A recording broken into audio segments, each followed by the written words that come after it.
Good morning विद्यार्थियों। बगरू महिला PG महाविद्यालय की ऑनलाइन क्लासेज में आप सभी का हार्दिक स्वागत, हार्दिक अभिनंदन। कल हमने पढ़ा था क्रियात्मक प्रबंध क्या है, उसकी कुछ विशेषताओं के बारे में हमने पढ़ा था। आज का हमारा टॉपिक है क्रियात्मक प्रबंध का महत्व। किसी भी संस्था के अंदर क्रियात्मक प्रबंध का उपयोग क्यों किया जाता है, ये किस प्रकार से एक संस्था के लक्ष्य को पूरा करने में मदद करता है, ताकि वो संस्था अपने जो जगह है वो मार्केट में बनाए रख सके। तो आज इसके बारे में चर्चा करने वाले हैं। आज हम इसके महत्वों के बारे में पढ़ने वाले हैं। हमारे महत्व का जो प्रथम पॉइंट है, प्रथम बिंदु, वो है हमारे पास संपूर्ण संस्था का संतुलित विकास। देखना विद्यार्थियों, हमने कल पढ़ा था कि क्रियात्मक प्रबंध के अंतर्गत विभिन्न विभाग बनाए जाते हैं तथा विभिन्न विभागों के ऊपर एक क्रियात्मक प्रबंधक की नियुक्ति की जाती है। ये क्रियात्मक प्रबंधक जो होता है, ये अपने विभाग के सभी व्यक्तियों को, अपने विभाग के कार्यों को नियंत्रित करता है। और इसी प्रकार से दूसरे विभाग के जो प्रबंधक होंगे, जो क्रियात्मक प्रबंधक होंगे, वो भी अपने विभाग के व्यक्तियों को, कार्य को नियंत्रित करते रहते हैं। तो दोनों विभागों के मध्य या स्वयं के विभाग में एक संतुलन बना रहता है। और जब किसी संस्था में या किसी विभाग में संतुलन बना रहता है, तो संस्था जो है, वो जो विभाग जो है, निरंतर प्रगति करता जाता है, उसका विकास होता जाता है।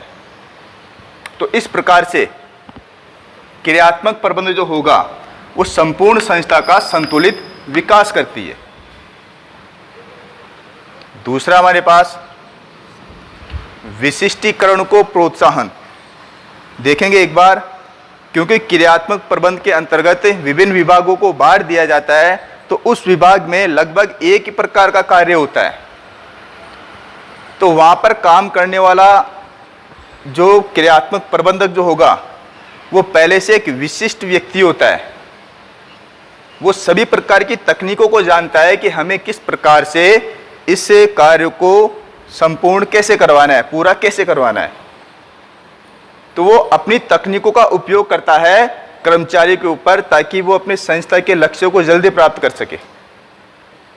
तो जब वो एक ही प्रकार का कार्य करते जाते हैं, तो उनको प्रोत्साहन मिलता है। और उस कार्य को जब रेगुलर करेंगे, तो वो उस कार्य में विशिष्टता हासिल कर लेंगे। उनमें एक विशिष्टता आ जाएगी कार्य के प्रति, उनको एक अनुभव प्राप्त हो जाएगा। और जो प्रबंधक जो होगा, वो भी इस कार्य को बार बार करवाता है, तो प्रबंधक को भी इस कार्य के प्रति और ज़्यादा विशिष्टता प्राप्त हो जाएगी। जब उनको कार्य के प्रति और ज़्यादा विशिष्टता प्राप्त हो जाती है, तो अपने कार्य को पूर्ण करने में वो और भी निपुण हो जाता है। तो इस प्रकार से विशिष्टीकरण को प्रोत्साहन मिलता है। क्योंकि विद्यार्थियों, एक बात याद रखना, आप जिस काम को डेली करते हो, रोजाना करते हो, और एक ऐसा काम जिससे आप रोजाना नहीं करते, कभी कभार करते हो, तो जिन काम को आप रोजाना करते हो, उनमें आप दक्षता प्राप्त कर लेते हो। जिस प्रकार से सेना के जवान डेली एक्सरसाइज करते हैं, तो उनमें एक्सरसाइज करने का जो पावर होता है, इम्यूनिटी पावर होता है, बहुत हाई होता है, क्योंकि वो उनका डेली का काम है। और वही एक्सरसाइज अगर सामान्य व्यक्ति करता है, तो उस तरीके की एक एक्सरसाइज वो नहीं कर पाता, क्योंकि सेना के जवान डेली उस काम को करते हैं, तो उनमें विशिष्टीकरण है, उन्होंने विशिष्टता हासिल कर ली है। और सामान्य व्यक्ति अगर 10-15 दिन में एक बार करता है, तो उनमें वो विशिष्टता नहीं आ पाती। इसीलिए किसी कार्य को हम रेगुलर करते हैं, तो उसमें हमें विशिष्टीकरण हासिल हो जाता है, और वो व्यक्ति जो है निरंतर प्रोत्साहित होता रहता है। आगे चलते हैं, मितव्ययिता। मितव्ययिता क्या? जैसा हमने पढ़ा है कि प्रबंधक होता है, एक विशिष्ट प्रबंधक होता है, एक विशेषज्ञ हर विभाग के ऊपर होता है। उसे पता होता है कि हम अपने विभाग की जो लागतें आ रही है उस लागतों को हम कैसे कम कर सकते हैं, क्योंकि उसका कार्य अनुभव जो होगा, उसका जो विशिष्टीकरण जो होगा वो उस संस्था में अब काम आने वाला है। उसे पता होता है कि अगर इस कार्य को हम इस तरीके से करते हैं तो हमारी जो कॉस्ट होगी, हमारी जो लागत जो होगी वो कम हो जाएगी, और अगर लागत कम होती है तो हमारा लाभ में वृद्धि हो जाती है। वस्तु की कीमत नहीं बढ़ती, वस्तु की कीमत तो यथावत रहेगी, परंतु लागतों का कम हो जाना सीधे से हमारे लाभ में वृद्धि होने के समान है। इस प्रकार से हमारा खर्च स्वतः ही कम हो जाता है। जब खर्चा कम होगा तो जाहिर सी बात है हमारा प्रॉफिट अधिक होने वाला है। अगला हमारे पास विकेंद्रीकरण को प्रोत्साहन। विकेंद्रीकरण क्या? विकेंद्रीकरण का मतलब होता है बांट देना, कार्य का विभाजन कर देना। जैसे एक सूर्य जो होता है, जब वो सुबह निकलता है तो उसकी किरणें ज़्यादा नहीं होती, वो सारी किरणों को अपने आप में समेटे हुए होता है, परंतु जैसे जैसे सूरज ऊपर आता है वो अपनी किरणें जो होती है इस प्रकृति को बांट देता है। उसी प्रकार से जो उच्च प्रबंधक होते हैं वो अपने कार्य के भार को अपने पास न रखते हुए विभिन्न विभागों को वो कार्य बांट देते हैं, विकेंद्रीकरण कर देते हैं उनका, जिससे कार्य का जो भार होगा, जो कार्य है उसका जो भार होगा किसी एक व्यक्ति या व्यक्ति के समूह पर न रहकर अन्य व्यक्तियों के पास चला जाता है।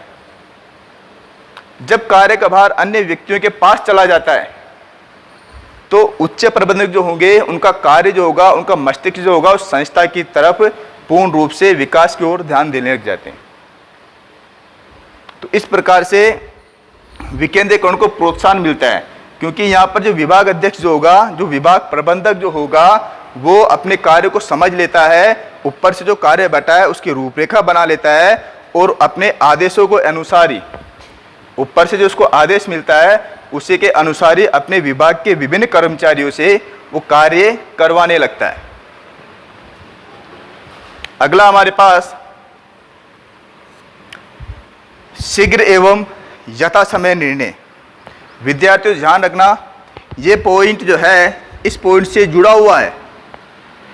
देखेंगे एक बार, अगर उच्च अधिकारी जो होंगे वो अपनी सारी जो पावर होगी, निर्णय लेने की शक्ति होगी, वो अपने पास रख लेते हैं और विभाग अध्यक्ष को नहीं देते हैं, तो हमें वहाँ से ऑर्डर पास करवाना होगा, उनसे सलाह करनी होगी दिन प्रतिदिन के कार्य के लिए भी।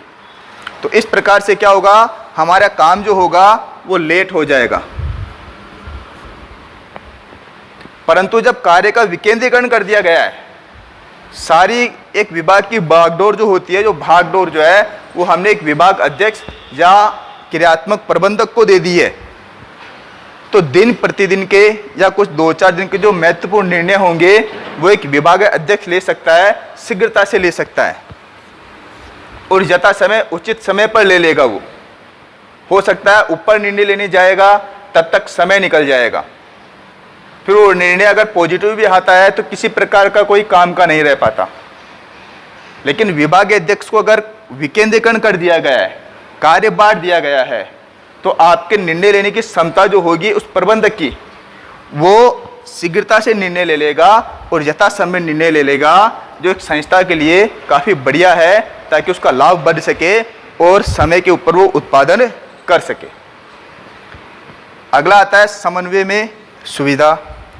अब हमने पहले पढ़ा है कि एक विभाग का जो कार्य विभाजन किया जाता है तो प्रत्येक विभाग पर एक प्रबंधक होगा और दूसरे विभाग पर एक प्रबंधक होगा, तो आपस में समन्वय रखते हैं।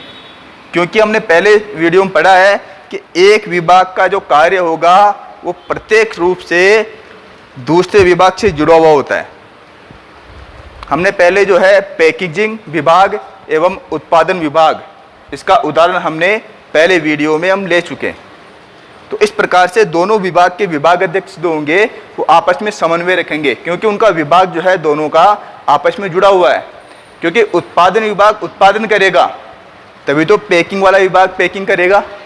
अगर उत्पादन कम होता है तो पैकिंग स्वतः ही कम हो जाएगी, और पैकिंग अगर कम होती है तो विपणन स्वतः ही कम होगा, बिक्री स्वतः ही कम होगी, तो लाभ भी स्वतः ही कम हो जाएगा। इसलिए इन तीनों में, इन सभी विभागों में समन्वय के बैठाने के लिए हमें क्रियात्मक प्रबंध की आवश्यकता होती है। आदेश की एकता, हमें समझ में आ गया होगा अब तक कि प्रत्येक विभाग के ऊपर एक विभाग अध्यक्ष होता है, एक विशिष्ट व्यक्ति होता है। तो संपूर्ण जो विभाग होता है उस विभाग के ऊपर एक इम्पोर्टेंट व्यक्ति होता है जिसे हम विभाग अध्यक्ष कहते हैं। तो यहाँ के कर्मचारियों को जो आदेश मिलेगा वो स्वतः इसी व्यक्ति से मिलेगा। अब एक ही व्यक्ति जब कर्मचारियों को आदेश दे रहा है तो आदेश में किसी प्रकार का परिवर्तन नहीं होगा, तो वो एक ही आदेश पर कार्य करते जाएंगे, तो कार्य शीघ्रता से पूर्ण हो जाएगा। ये क्रियात्मक प्रबंधक का कार्य है। अगर यहाँ पर विद्यार्थियों, अगर हम ये देख लें कि यहाँ पर अगर क्रियात्मक प्रबंधक नहीं हो और एक विभाग हो, अगर ये विभाग इस व्यक्ति से भी आदेश प्राप्त कर रहा है, इस अधिकारी से भी आदेश प्राप्त कर रहा है, इस अधिकारी से भी आदेश प्राप्त कर रहा है, तो ना ही तो ये कर्मचारी इसका काम समय पर कर पाएंगे, ना ही इन अधिकारी का वो काम समय पर कर पाएंगे, और ना ही इन अधिकारी का वो काम समय पर कर पाएंगे। जब तीनों का काम समय पर नहीं हो पा रहा है तो उनमें आदेश की एकता, अर्थात एक ही व्यक्ति से जो आदेश मिल रहा है उनमें एकता कहाँ रही। अगर ये तीनों व्यक्ति अधिकारी मिलकर अगर कर्मचारियों को एक ही आदेश देते तो आदेश की एकता बन जाती, फिर कर्मचारी जो है यहाँ पर कंफ्यूज नहीं होते और सभी का सभी जो कार्य होगा वो जल्दी से पूर्ण हो जाता।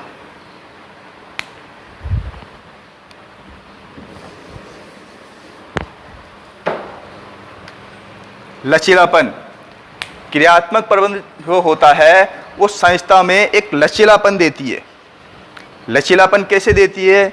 लचीलापन ऐसे कि प्रत्येक विभाग को हमने बांट दिया है, लेकिन हमें एक अन्यत्र विभाग की आवश्यकता है क्योंकि हमारा कार्यभार बढ़ गया है, या विभाग के अंदर भी उप विभाग की आवश्यकता है।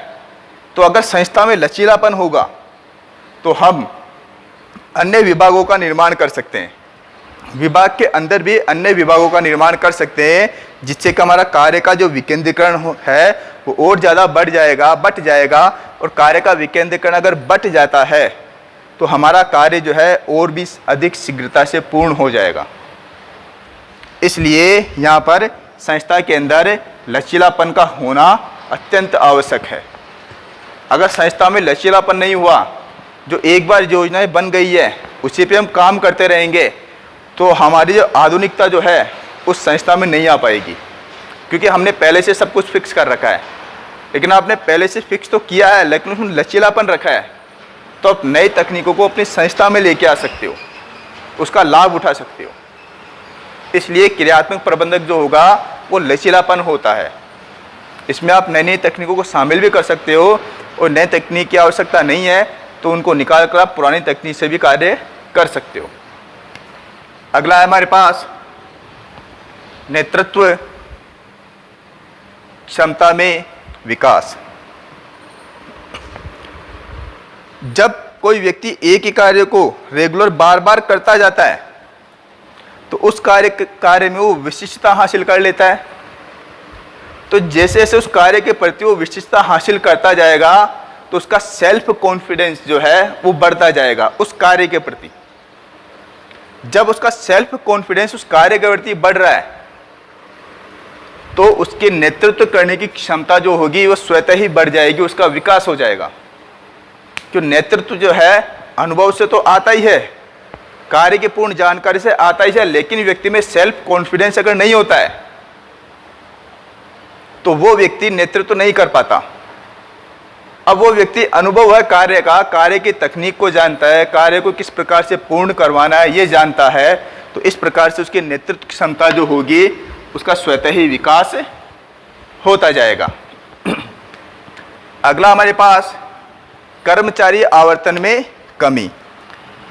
ये जो पॉइंट है कर्मचारी आवर्तन में कमी, ये जो है लचीलेपन से संबंधित है, इससे संबंधित है। कैसे हमने यहाँ कहा है कि लचीलापन होना जरूरी है, फ्लेक्सिबिलिटी होनी जरूरी है संस्था के अंदर, ताकि हम नई चीज़ों को ला सकें, पुरानी को निकाल सकें, या अन्यत्र विभाग के कर्मचारियों को हम अन्यत्र अन्य विभाग में उनका ट्रांसफ़र कर सकें और कार्य को पूर्ण कर सकें। उसी प्रकार से कर्मचारियों के आवर्तन में कमी, अर्थात जो कर्मचारी संस्था में काम करने के लिए आते हैं, कुछ समय काम करते हैं और वापस चले जाते हैं। तो जब कर्मचारी आते हैं और वापस चले जाते हैं तो बार बार ऐसा आने जाने से हमारी संस्था को बहुत बड़ा लॉस होता है। तो कर्मचारी आ रहे जा रहे, इनको रोक कैसे? तो उनको रोकने का जो तरीका है वो लचीलापन है, फ्लेक्सिबिलिटी है। वो कैसे, एक बार देख लेंगे। अगर किसी संस्था के अंदर हम कार्य कर रहे हैं और एक विभाग जो है वहाँ पर कार्य का भार ज़्यादा है और दूसरे विभाग में कार्य का भार कम है, तो जहाँ पर कार्य का भार कम होता है वहाँ से मजदूरों को ले लेते हैं अन्यत्र विभाग में जिसमें कार्यभार ज़्यादा है और वहाँ पर उनको काम करवाते हैं, जिससे हमें वहाँ पर जो खाली बैठे मजदूर जो है दूसरे विभाग में, उनको बाहर निकालने की या नौकरी से निकालने की आवश्यकता नहीं होती, बल्कि उनके द्वारा इस विभाग में काम कर लिया जाता है। इस प्रकार से कर्मचारियों के आवर्तन में कमी आ जाती है। अगला हमारा प्रशिक्षण में सुविधा। अब देखेंगे, अगर व्यक्ति एक ही काम को बार बार करता जाता है, एक ही काम को बार बार करेगा तो उसका प्रशिक्षण, उसका अनुभव बढ़ता जाएगा और प्रशिक्षण में सुविधा मिल जाएगी। कैसे मिलेगी? अगर व्यक्ति को आज आप 5 दिन एक विभाग में काम करवाइए, 5 दिन किसी अन्य विभाग में काम करवाइए, अन्यत्र 2-4 दिन किसी अन्य विभाग में काम करवाइए, तो किसी भी कार्य का पूर्ण प्रशिक्षण नहीं ले सकता, क्योंकि प्रशिक्षण के लिए समय का होना आवश्यक होता है। परंतु अगर व्यक्ति एक ही संस्था में एक ही प्रकार का विभाग के अंदर काम करता जा रहा है तो वो व्यक्ति प्रशिक्षित हो जाएगा, प्रशिक्षण में सुविधा हो जाएगी। और सबसे बड़ी बात यह है कि वो जो काम कर रहा है, वो प्रशिक्षित जो हो रहा है, वो व्यक्ति जो कर्मचारी प्रशिक्षित हो रहा है वो काम पर ही प्रशिक्षित हो जाएगा। उसे थ्योरी पढ़ाकर प्रशिक्षण देने की आवश्यकता नहीं होती, वो प्रैक्टिकली प्रशिक्षित हो जाएगा, जिसे हम कहते हैं ऑन द जॉब ट्रेनिंग। चालू काम में ही प्रशिक्षण प्राप्त कर लेना। इस प्रकार से प्रशिक्षण में काफी सुविधा मिल जाती है। अगला है शोध एवं विकास। जब संस्था में विशिष्टीकरण है, विभिन्न विभागों को अगर बांट दिया है, तो एक विभाग जो होगा वो अपने विभाग में पूर्ण रूप से शोध कर पाएगा, उसका विकास भी कर पाएगा। अगर सारे विभाग अगर किसी एक जगह शोध करते तो काफ़ी दिक्कतों को सामना करना पड़ता, काफ़ी सारी की समस्याएं आती या काफ़ी लेट हो जाते। लेकिन अब विभागीकरण कर दिया गया है, सबका विभाग बांट दिया गया है सबको, तो वो शोध करने में और उस शोध का विकास भी हो जाएगा। अगला है नीति निर्माण एवं क्रियान्वयन में सुविधा। नीति निर्माण में सुविधा कैसे हो सकती है? देखेंगे एक बार। जब भी कोई उच्च अधिकारी किसी भी प्रकार की योजना बनाते हैं तो उच्च अधिकारियों को मार्केट की पूरी नॉलेज हो, या कार्य की पूरी नॉलेज हो, या तकनीक की पूरी नॉलेज हो, ऐसा संभव नहीं है। उनको इस प्रकार की योजना बनाने के लिए अपने निम्नतम व्यक्ति, मध्य स्तरीय विभाग अध्यक्ष या क्रियात्मक प्रबंधक जो होगा, उनकी सहायता लेनी पड़ती है, जिससे नीतियों का निर्माण और क्रियान्वयन इनमें काफ़ी सुविधा हो जाती है। क्योंकि प्रैक्टिकली एक विभाग अध्यक्ष जो होगा वो उच्च अधिकारियों के सामने बैठकर किसी प्रकार की नीतियों का निर्माण करता है, तो उस विभाग अध्यक्ष के मन में ये बात आती है कि मेरी भी इस संस्था में कोई वैल्यू है। तो संस्था में वैल्यू को देखते हुए वो उस कार्य के प्रति जिम्मेदार हो जाता है, और ये जिम्मेदार जो होगा व्यक्ति वही कार्य करेगा, वही अपने दायित्व की अत्यधिक बहुत शीघ्रता से विभिन्न कर्मचारियों से पूर्ण करवाएगा। अगर वो कर्मचारियों से कार्य को पूर्ण करवा रहा है तो सीधी सी बात है, कार्य जो होगा हमारा अति शीघ्र पूरा हो जाएगा। तो ये नीति निर्माण जो होता है, वो क्रियात्मक प्रबंध जो होता है, इनकी बहुत बड़ी भूमिका होती है उनकी। आगे है टालम टोली पर अंकुश। टालम टोली पर अंकुश कैसे? टालम टोली पर अंकुश का मतलब ये होता है कि जब हमने विभागीकरण कर दिया, कार्य का विकेंद्रीकरण कर दिया है, तो जो एक विभाग जो होगा उसका जो विभाग अध्यक्ष होगा, उस विभाग अध्यक्ष जो होगा वह अन्य व्यक्तियों को अपने विभाग के कार्य के बारे में पूर्ण जानकारी देगा। यह टाल नहीं सकता कि आप अन्य विभाग के व्यक्ति से पूछो या अधिकारी से पूछो, क्योंकि यहाँ पर कार्य का विभागीकरण कर दिया गया है, विकेंद्रीकरण कर दिया गया है। अब इसकी जिम्मेदारी बन जाती है कि वो कार्य के प्रति अपने दायित्वों का निर्वहन करे और उच्च अधिकारियों को उस कार्य के प्रति पूर्ण जानकारी दे। तो इस प्रकार से एक विभाग अध्यक्ष जो होगा वो कार्य को टाल नहीं सकता, टालम टोली नहीं कर सकता। तो ये क्रियात्मक प्रबंध जो होगा, इसकी बहुत बड़ी भूमिका होती है किसी भी संस्था के अंदर। आगे देखते हैं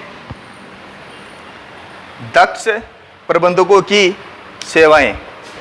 क्रियात्मक प्रबंध के अंतर्गत एक विशिष्ट व्यक्ति होता है जो किसी कार्य के प्रति उसमें विशिष्टता होती है। तो जब ऐसा व्यक्ति वहाँ पर काम कर रहा है तो हमें दक्ष प्रबंधकों की सेवाएं भी प्राप्त होती रहती है, ताकि हम अपना कार्य, अपने विभाग के कार्य को बहुत कम समय के अंदर अति शीघ्र पूरा कर लें। वो दक्ष प्रबंधक जो होगा उसकी सेवाओं से ही हम अपने लक्ष्य को अति शीघ्र प्राप्त कर सकते हैं, अपने कार्य का प्रबंध कर सकते हैं। क्योंकि हमें विशिष्ट व्यक्ति दिया जाता है जिसे हम क्या कहते हैं, विशेषज्ञ। उस कार्य के लिए वो विशेषज्ञ होता है, उस शीघ्रता से वो कार्य पूर्ण करने में विभिन्न कर्मचारियों की मदद करता है, सहायता करता है, उनकी हेल्प करता है। अगला देखते हैं हम नवीनतम यंत्र व उपकरण। विद्यार्थियों एक बार देखना, एक बार कल्पना करना इस चीज की कि एक बड़ी संस्था है, उस संस्था के अंदर 10 विभाग हैं और 10 के 10 विभाग अगर नई मशीनरी या नए उपकरणों की मांग करे, उस संस्था के पास बजट कम हो, तो क्या वो सभी विभागों को एक साथ नए उपकरण प्रदान कर सकती है? क्या नहीं कर सकती, क्योंकि उसका बजट कम है। परंतु अगर आपने कार्य का विकेंद्रीकरण कर दिया है तो यहां पर जिस जिस विभाग को यथा समय नए नए उपकरणों की आवश्यकता पड़ती है, तो यहाँ का जो उच्च अधिकारी होगा वो एक एक समय में एक एक विभाग की नवीनतम उपकरण जो होंगे, यंत्र जो होंगे, उनकी पूर्ति करते जाएंगे। तो इस महीने में इस विभाग की पूर्ति कर दी, अन्यत्र महीने में केवल इस विभाग की पूर्ति कर दी। विभाग बने हैं तब एक एक विभाग की पूर्ति कर पा रहे हैं हम। अगर विभाग नहीं होते तो सभी की पूर्ति में एक साथ करनी होती, जो हमारे लिए काफ़ी कॉस्टली हो जाता, काफ़ी मुद्रा, काफ़ी धन की आवश्यकता होती, काफ़ी बजट चाहिए होता है हमें। लेकिन हमने विभागीकरण कर दिया है उस चीज़ का, उस संस्था का विभागीकरण कर दिया आपने, तो यहाँ पर आपको एक साथ संस्था की यंत्रों की, नवीनतम यंत्रों की आवश्यकताओं को पूर्ण करने की आवश्यकता नहीं है। आप एक एक विभाग की विभिन्न आवश्यकताओं की पूर्ति कर सकते हो। ठीक है विद्यार्थियों, अगला है हमारा उत्तम परिणाम। उत्तम परिणाम, जब एक क्रियात्मक प्रबंधक जो होगा वो एक संस्था में होगा, एक विभाग पर होगा, एक विशेषज्ञ होगा, आपको नए नए उपकरण मिल रहे हैं, आपकी मार्केटिंग बढ़िया है, तो परिणाम विपरीत हो सकता है क्या?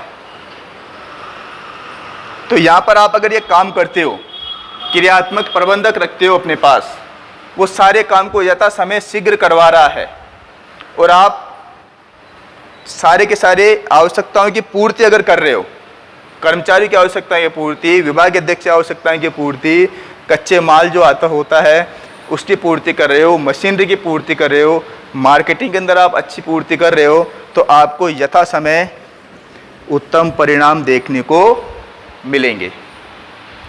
तो विद्यार्थियों, आज हमने पढ़ा है क्रियात्मक प्रबंध का महत्व। अगला टॉपिक हमारा नेक्स्ट वीडियो में हम बनाएंगे। धन्यवाद।